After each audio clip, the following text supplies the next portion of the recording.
And welcome back to Little Cuts, our weekly minisode where we dig into things that we've been watching and or listening to. I'm Terry.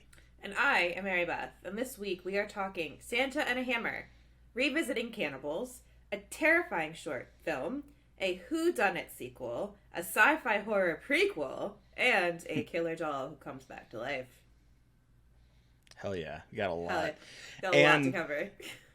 You know, this is the start of December, and if you aren't subscribed to our Patreon, well, we just did a Seltzer for Life that dropped 2 days ago. Or no, yesterday. By the time this episode, yeah. Oh my god, I was like, time. What? Put it out yesterday.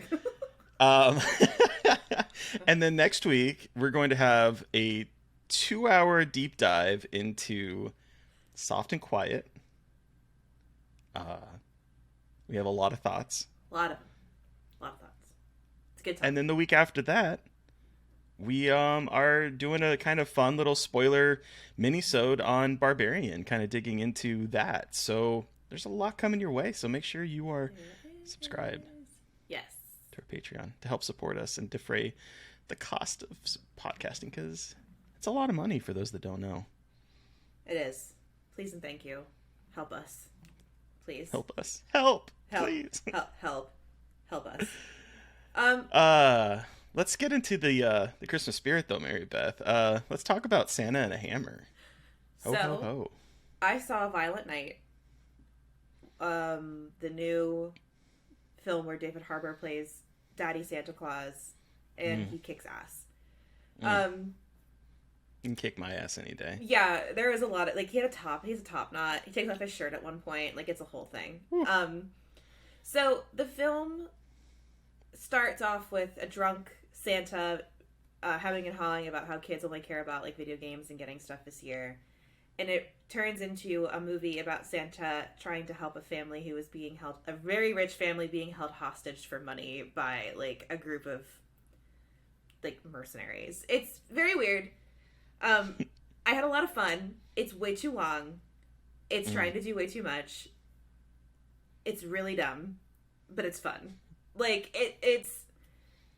If you think about it, like, even a little bit too hard, everything falls apart. And, like, some of the dialogue is just ridiculous, but it's also just, like, it's stupid fun. Like, it's almost 2 hours long, which is excessive. Like, it really does drag in some parts where I'm like... You're trying to just do too much storyline. Like, there's a lot of it that could have been trimmed out, and it would have been just as good. But it's incredibly violent. Like, Santa is fucking shit up, and some of the kills in this are incredible. Like, it's got Home Alone vibes, and like, it's more fun than I was expecting. It's messy, but it's still fun, like, holiday vibe. I saw it at, like, an advanced screening. It wasn't just press, and there were kids there. I was like, this is a hard R. Like, this is hard rated R. Like, why are there children here? Like, it's definitely not family friendly. But David Harbour really fucking chews it up as Santa Claus. It's quite fascinating to watch. So, if you want a fun, like, wild Christmas movie and, like, you want to go out, like, with friends one night and want to go see a movie, I would recommend it. Or wait till it comes out on digital. But that's Violent Night. It was fun. Steve came with me for his first, like, press screening, and I was like, wow, what an interesting movie for you to come to for this press screening for. I'm hoping to see it this weekend. I know we're going to see there's a Gremlins movie party. Oh, cool. At the Alamo that we're going to see Saturday night, so I think we're going to try to see it Sunday. I'm really excited. I think it looks fun. I'm a little skeptical about that 2-hour rating. I mean, it doesn't need to be much. It's Santa killing people. I think they do try to overcomplicate it a little bit, and I think you can if you feel it, especially like in the middle part, because it's like there's building up to something with Santa, and it's not like a twist or anything, but it's like they drag their feet to get to, like, the real badassery of the movie. It just takes too long. And once it hits that, it's really fun, but it just kind of drags its feet a little bit to, like, really get started. But again, I had a lot of fun. I didn't feel the length too much, just, like, kind of towards, like, beginning, middle. It was like, okay, like, let's go. Yeah, see, I love holiday horror because I'm not I'm not really a fan of Christmas. I'll maybe be Yeah. perfectly honest. It's not something that I love as much as other people do. So like I want to watch, if I'm gonna get in the holiday spirit, I want to watch something like Krampus or something like this or something like Joe Bagos' movie that's coming out next week. Like I want to see that kind of. If I'm gonna see a holiday movie, this is what I want to see. So I'm excited that we have a little bit more um, holiday horror. Yeah, I mean, like, it's a pretty crazy one for it to be in theaters, like, as wide as it's gonna be. So, again, I think it's still cool to see movies like this getting made. This is by the guy who did Dead Snow, by the way, if that gives you any indication about like, what it's Yes. going to be like. Blood over the top. Oh, It's great. It's Dead like Snow. it itches a very specific scratch like in your head about just like kind of dumb cheesy holiday horror, but like is done well enough that it doesn't feel like, oh my god, this is just like this is a slog. So tis the season, motherfuckers. Um, Tis the season. tis the season. But so now we're gonna revisit some cannibals. We sure are. So I over Thanksgiving I got to see Bones and All. Incredible Uh, Thanksgiving movie, 10 out of 10. Love that the cannibal movie came out on Thanksgiving weekend. I Absolutely know. incredible marketing. Uh, yeah, I mean you covered it. Everything that I would say about this film for the most part, I think you covered. There's a couple things I definitely wanted, so I'm not going to dig too much into it. This movie is Scarred for Life approved. I absolutely loved it. I think Luca is a fantastic director. The warmth that he brings to filmmaking is just It's it too just fills my goddamn much. heart. Yeah. It just fills my heart. Like everything that he touches, just whether he's trying to induce horror or induce longing or melancholy, he just is able to, I don't know, imbue such an empathetic warmth into Yeah. his movies that it makes me wistful, it makes me melancholic, and he can somehow make a movie in which people are biting nipples off of people and eating them, well, before they're like. Here's the thing. I think this movie kind of pulls more from the zombie genre than anything else because, Yeah, like, interesting. I've seen people call it a vampire movie. I could see that too. Well, it Yeah. was. Oh, speaking of which, so it was interesting because when I saw this at the Alamo, 30 minutes before the Alamo, they play a bunch of weird ass videos, right? And they Uh-huh. typically have some kind of connection to the movie. And some of them, I was like, as I was watching this, I'm like, I don't know where this is going. But they played Near Dark, which I can get because it's like Yeah. vampires living on the fringe of society. Yeah, yeah, I yeah. get that connection. They played a Lucky Charms commercial, which until I watched the movie is like, why are we watching a Lucky Charms commercial? Um, they played a music video from Kiss before Kiss had the makeup on, and I was like, why are we seeing this? And then it made sense in the movie. Like, so there's all that kind of stuff, but I can see that vampirism, vampirism, Vampirum. vampirism. We're creating new words here on Scar for Life. That vampirism angle to it, but what the two things that I wanted to talk about was I have never been more attracted to Timothy Chalamet than I was in this movie. With his mullet and his ginormous jeans. He's such a With tiny the little holes man. that are like, Just a he's so he's tiny. I could so just break him with my small. finger. He just go. But there's something so, I don't know. He get you someone that looks at you the way that Timothy looks at his co-stars. Ugh, Like, it's too much for my loins. and someone had shared John Waters' top movies of 2022, and this one was on there, and his write-up of it just like cracks me up. He says, is there such a thing as a butch twink? Which, yes, John, there is. It's called a twunk. But okay, Twink, we're gonna twink, move on. twink. Anyway. He says, yes, there is, and Timothy Chalamet goes all Larry Clark on us here, a soft trade hetero cannibal who kills an evil closeted gay trick so he and his flesh-eating girlfriend can feed. Is that gay bashing or cannibally correct love? Just asking.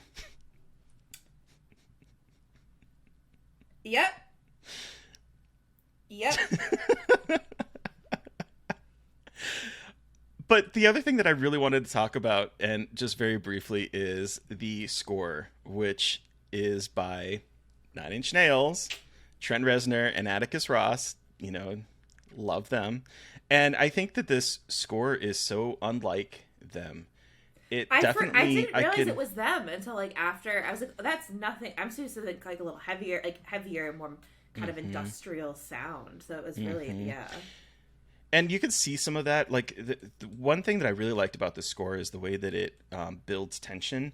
There are some scenes in here that are truly like really terrifying, particularly Yes. scenes with Mark Rylance's Sully God when damn. she first meets him in the beginning, and she's in this house, and you're like, this is full of danger. He is weird, and the music in there just it really accentuates that tension so incredibly well.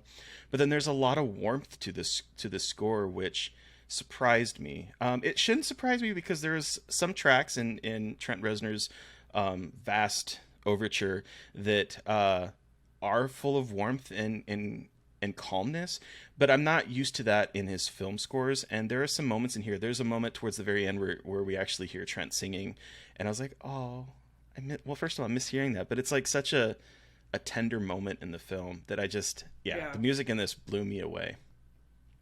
I agree. I loved it. Yeah, I loved it. it's Mm. perfect. It Ruined my is a. entire top 10 list. Really fucked me up. Oh my god! I know. I need to think about. I need to think about both our top 10 for Scarred for Life, and then also for something else that we might be doing. Oh yeah. Oh god. More on that later. More on that later. So what is this terrifying short film? Okay. So if you are on film Twitter / horror film Twitter, you've seen a lot of people talking about Skinamarink and drama about Skinamarink. Please stop circulating pirated links of it before it comes out, y'all. I understand that sometimes piracy is a way that people can access things that they don't have access to, but this is not even out yet. I'll get off my soapbox. I'm not against piracy, but I'm against it when the movie isn't out yet and it's from an indie filmmaker who like definitely like needs as much support like financially as possible when it comes out. So please stop doing that. The FBI, this has all been a joke. I've never pirated anything in my life. But that's a long way of me saying that I actually finally watched the short film that Skinamarink is based on, that is on YouTube, called Heck, that Kyle Edward Ball, the director, it's like basically a proof of concept for Skinamarink. And I hadn't watched it. Okay. I was like, oh, well, I it's haven't either.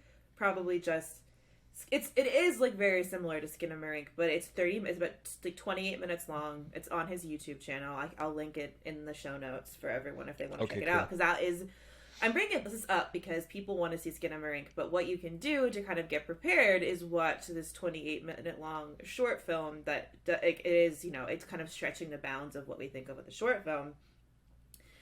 It's again, it's this time focuses on a young boy. His mom is not there, and he wakes up and he is stuck in this house for. And there's time cards that pop up. It's like 7 sleeps, 10 sleeps, 300 Oh wow. sleeps. Okay. So you get this kind of.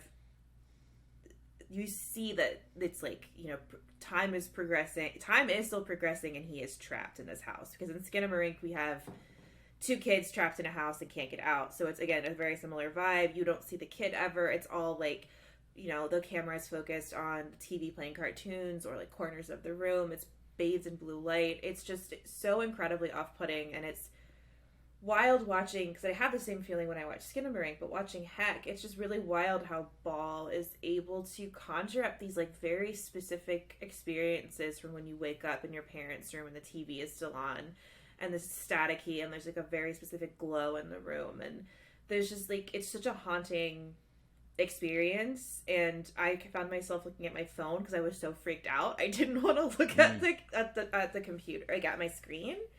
And once again, it ends on like a really harrowing note. And so, if y'all are trying to watch Skinamarink or like get an idea of what it is, go watch Heck. Again, it'll be in the show notes, but it's fucking creepy and it's gonna get under your skin, and it's just like, this Kyle Edward Ball is someone to look out for like weird experimental horror. Because again, this is not going to be everyone's taste. It is very experimental in format. It's not your traditional horror movie. It's very much based around like vibes and sensory experience rather than like a narrative. So, again, it's not going to be everyone's taste, but it's this pretentious ass art bitch's taste, and it's real good. It is. I need to watch the short film because Yeah. I mean I like Skinamarink a whole lot. I was kind of wondering what was going on because all of a sudden uh, that review in like the span of a month has become my most read article on the site. Yep. And I was like, why is this happening? And then I started to like realize probably why it's happening. So we need to support independent film people. So yeah, no Yep. soapbox, but Yeah, but then so I mean, just support him by watching the short, and the film is going yep. to come out soon. I won't say when, but it's coming out soon. So just hold your horses. I promise it's worth the wait. Watch the short; it'll scratch that itch until it comes out, and it's free. It's Yeah. readily available. Mm-hmm. On that note, let's go from weird art house bullshit to a whodunit sequel, which I think I know what it is. Yeah, I'm assuming. I mean, it's pretty easy to figure this one out. I saw Glass Onion, a Knives Out mystery over Thanksgiving as well. It was a good weekend for movie watching for me. Hell yeah. Have you seen the Glass Onion? No, I haven't. I was away. I didn't have any time to go see it yet. But it's not like this downside of it, like the upside for me, and also the downside of it only being in theaters for a week is this is on Netflix soon, so I can watch it at home. Yeah, everyone will be able to watch it the end of this month. The 23rd, I believe, is when it's hitting Netflix. So if you missed its week journey in the cinema, you won't have to wait very long. And so I loved Knives Out a whole lot. Yeah. I think it's a great whodunit. I think it's very smart. I think the mystery is really well done to the point that like sometimes I find myself trying to outsmart the movie and figure things out. Yeah. That happens a lot with whodunits. And that movie kept constantly surprising me, and I allowed myself to be taken by it. I would say that the Glass Onion is it's not as good. I'm just going to be honest. It's not as good as Knives Out, but that's not to say that this is a bad movie. I think Knives Out is as close to a masterpiece of whodunit, and this one is probably a 3.5, I would say, for me, out of 5. It's a lot of fun, and the idea is that there's this... it's weird watching this as a muskrat has taken over Twitter, because this is about this very rich person who's an entrepreneur who fashions himself as sort of a tech person that is trying to change the world. And he has invited a bunch of his friends out to his secluded island mansion that he does every year. They go do something wild. And this year he sends this puzzle box that everyone has to solve. And there's this really funny scene in the beginning where his friends... and Kate Hudson is in this, and she is absolutely fantastic. But Kate Hudson is playing this character named Birdie J, who is like kind of like this big star. And then we have Dave Bautista playing Duke, who is kind of a men's right activist type character who like has like a Twitch channel that's blown up. Catherine Hahn plays this other character. Mommy? And Mommy? Mommy? Yes. And then Janelle Monáe plays this person who was a partner with Miles Braun, who's played by Edward Norton, who was pushed out. And all of them are invited, and they are like trying to solve this puzzle box. And as we see the Birdie, Duke, and Claire trying to solve it, we also get to see Janelle Monáe's character basically take a hammer to the box and just like smash the shit out of the box instead of solving the puzzle. And then for some reason, Benoit Blanc, played by Daniel Craig, gets a box, and he's like, I don't know why I'm here. He shows up at the island.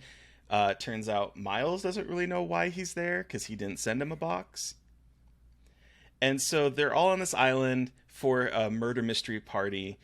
And then things get real. And then Benoit Blanc has to solve what is really going on. And it has a weird pacing to it. It's 2 hours and 20 minutes long. Okay. And it feels that because we kind of get the story and then we sort of get a revisit of certain parts of the story. I'm trying not to spoil anything. And so it has a weird pacing issue that I would say. And I figured out almost immediately who the perpetrator was. Unlike the first movie, in which I was like constantly trying to reassess what was happening, this movie I don't think does that as well. And I don't think the cast of characters, even though the cast of actors is fantastic, I didn't find the cast of characters as intriguing as I did in Knives Out. Okay. I think Knives Out has like a perfect cast of interesting characters that you love or love to hate. Yeah, I feel like it's the family dynamics, I think, also like make it even richer. I mean, anyway, I haven't seen it yet, but I just feel like the family dynamics always make it weird.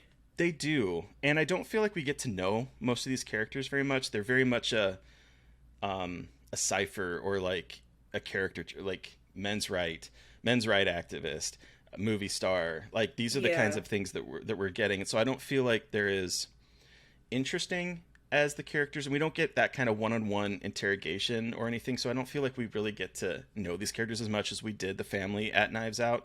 So it sounds like I'm being negative. This movie is really fun. I had a blast watching it. I laughed so much. I think it's smart in what it does.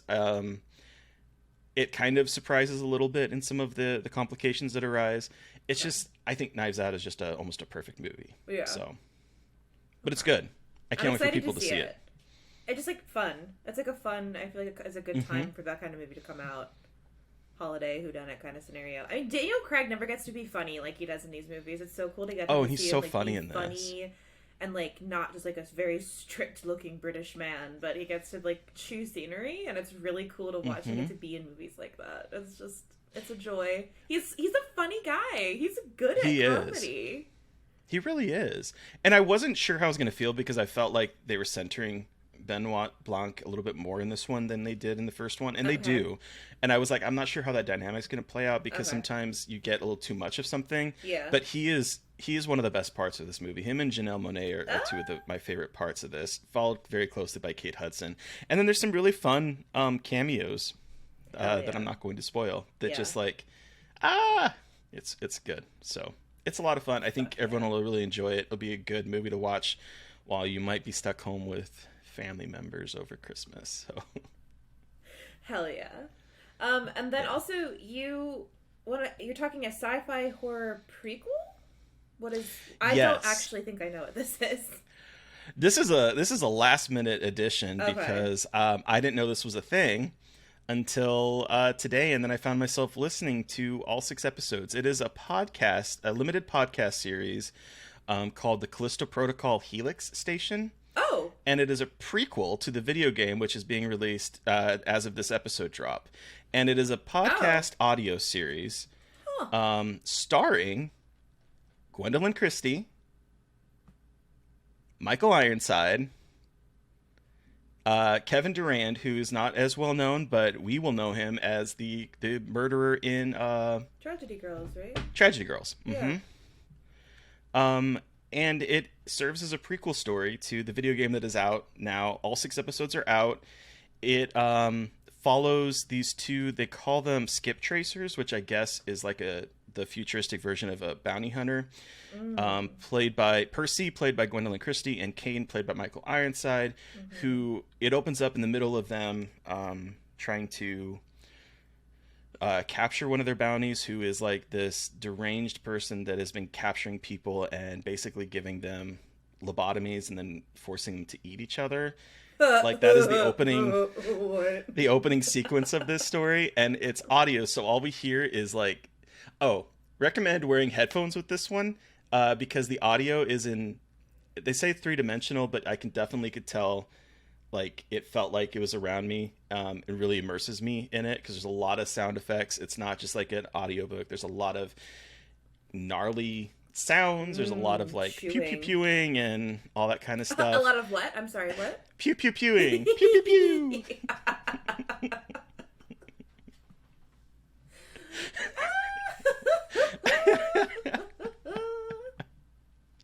Pew pew pew. And after this case, they're like, you start to realize that Percy, Gwendolyn's character Percy, is very traumatized by something. She keeps tapping kind of this painkiller into her spine, and it's dampening her memories, which sort of come through in an almost like an oral nightmare of hallucinations that we hear it sometimes. She's dealing with some kind of deep-seated trauma. They get basically hired by some kind of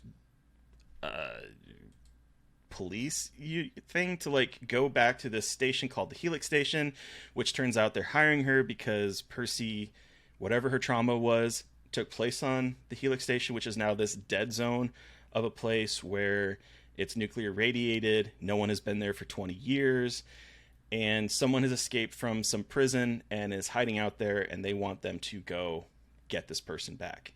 And so it's the two of them with some very dubious intent police justice people, officers, that are all out to go get them. And it has like vibes of, I would say, a little bit of like, oh god, that PT or PW PT PWS Anderson Event Horizon has a little bit of that, has a little bit of Alien vibes to it. It's very, very quick, 25-ish minute episodes. Oh, cool. Okay. Really well produced. Like, I was enamored with how good it sounds. And considering that this game is dropping today, I was like, this is the perfect time for me to listen to it, because depending on what the reviews are, I'm going to probably play it. But it's good. Hell I'd yeah. recommend it. It's Cool. the Callisto Protocol Helix Station, and it is available. I mean, it's available on Apple, so I'm assuming it's available everywhere where this podcast. So, Huh. Well, cool. yeah. Sweet. That aside, let's talk about Killer Doll come back to life. What did we watch this week, Mary Beth? So we have started our Child's Play journey this week with Child's Play numero dos. Yes. Which is from, hold on, when is it from? 1990, I think. It is from, it is from 1990. Directed by John Lafia. Yeah. So this is your first time watching it. Yes.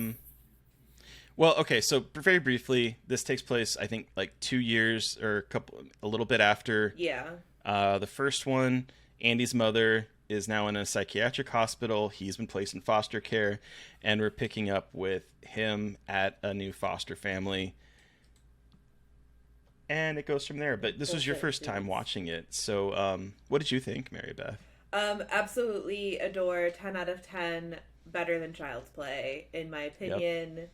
Chucky is way scarier. Chucky is way more of a douchebag. And that fucking puppet in this one is so fucking good. Like, I was like, that's real, right? Like, it's such a good puppet.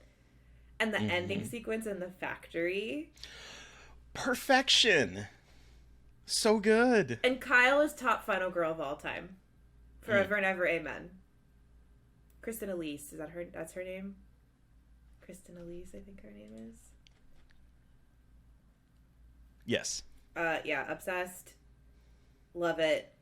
Chucky. So, like, Child's Play is scary, but Child's Play 2 is scarier, I think. I think that, to me, and, like, perhaps I'm misremembering, but I feel like because in this one, Chucky is, like, everywhere. It's not just, like, Chucky in the apartment. Like, he is traveling places and is, like, much more mobile than he has been, and he feels way more like an even scarier threat.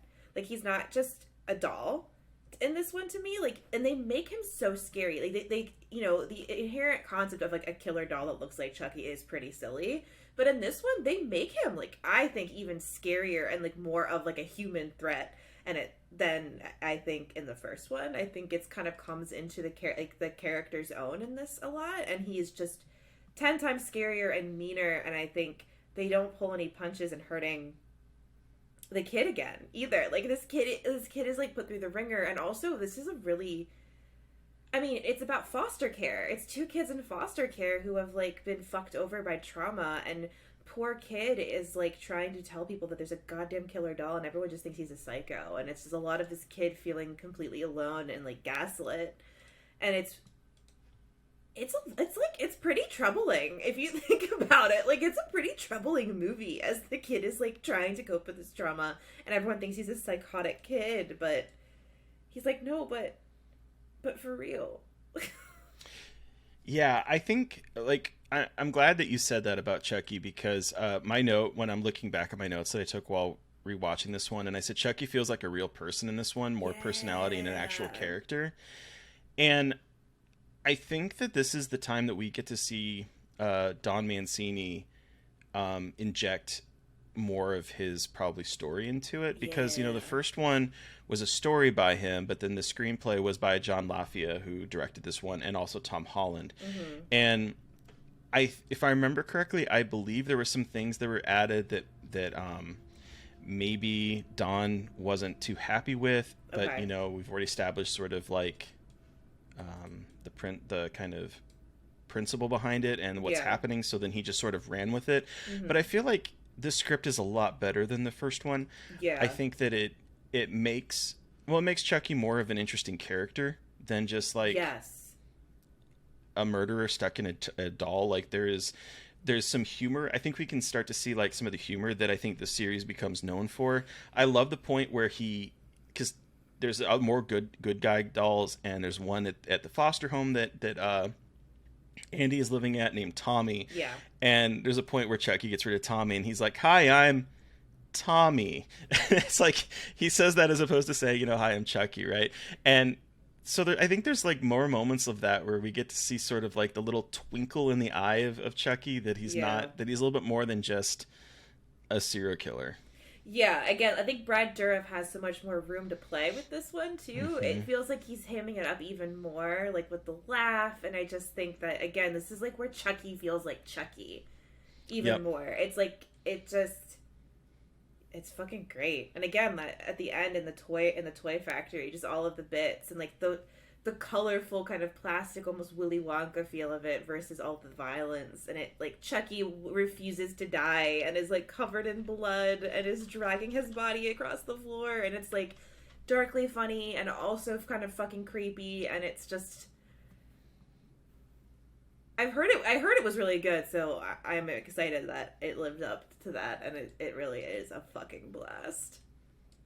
Yeah, and I love the I mean, it's been a while since I've seen it, and so rewatching it, I was Mm-hmm. immediately enamored with the opening sequence that sort of like marries a gothic hammer tone with like technology. Like Yeah. as Chuckley is being re-put back together, it kind of reminded me a little bit of like the Terminator or like the $1 Million Man. We will build him, we will make him stronger. Like just him getting put back together, but the score behind it is so like gothic horror that it's Yeah. this juxtaposition of like modern with like the old that I think just works so incredibly well with the feel of this particular film. I 100% agree. I know that the third one isn't as good, but that's okay. Yeah, it's not. I That's think it okay. has a good climax from what I remember, but like, You know what? We got a bunch more to go that I hear are very fun and good, so it's okay. yeah. And the father's a dick. Like that guy, Oh god, he's the such a the dick. foster father. Oh god, What? what a wiener. I love when he dies. That sounds terrible, but Same, but same. yeah, I'm There's some really good gags in this, but I'll tell you that factory sequence. The first time I saw this movie, because I didn't see it as a kid. I remember seeing Child's Play, and then that was pretty much it. And so I was watching it for the first time a few years ago. I mean, maybe it's like 8 or 9 years ago now. I don't remember exactly, but I was remember thinking, wow, this finale is epic in such a fantastic way. Just at the factory and the practical effects and it work. It keeps just going. It's like, yeah, okay, you did it. Okay, you did it. Jesus Christ, you fucking did he's the it. Terminator. He is. It's but like, and he does feel scary. Like again, they make this Hmm. doll feel so terrifying, and I think that's a really big accomplishment to make something that again is kind of silly and campy, and make it into something that like is very much a threat, Yeah, and not just yeah, like in a the devil is in this doll kind of way, but in like a no, this doll is full on like a person kind of way. yeah. Hell yeah. Hell yeah. I'm Well, glad you enjoyed it. yes, I am glad too. I'm very excited to finally be watching all of these movies and clear up another spot in my horror knowledge that I am not as well versed in. So that means that next week we are continuing our way through the franchise of Child's Play 3. which will be very interesting to watch and discuss, versus this one that I had so much fun in. And Alex Vincent is the cutest little boy. I love him so much. So adorable. With his turkey carver, the little man, and his best sweater. He's had the best sweaters. I like want to design sweaters off of what he was wearing. They were so cute. Anyway, so Child's Play 3 is next week, and then on Monday, Terry, who are we chatting with? Speaking of Knives Out and Glass Onion, we are talking with, and he has a fun little bit of cameo in this. We are talking with Noah Segan, who is an actor who's been in, I think, every single Rian Johnson movie that has come out. Oh, has he been been every single one? I believe so. Good for him. And he continues it with Glass Onion, but he also, the reason why we were talking with him is because he had his debut feature film, debut? His feature film debut. Words are hard, y'all. As a writer and director called Blood Relatives, which is out on Shudder as we speak. It's a lot of fun. And he wrote, directed, and stars in it. And so we talk about that, and we also talk about Stand By Me. Won't you stand by me? Ooh, yeah, the Stephen King classic. Oh yeah. It's a classic. It's so good.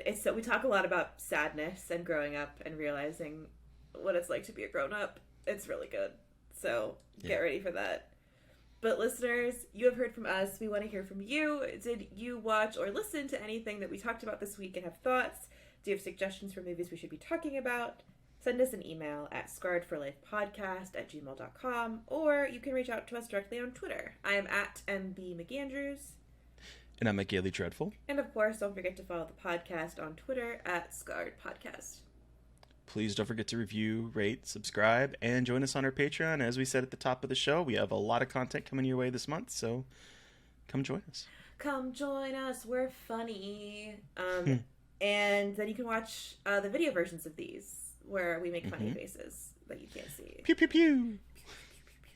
Anyway, thank you to Eric Power for our artwork. Thank you to Sean Keller for our music. Thank you, everyone, for listening. Please stay safe out there, but most importantly, stay creepy. And until next time.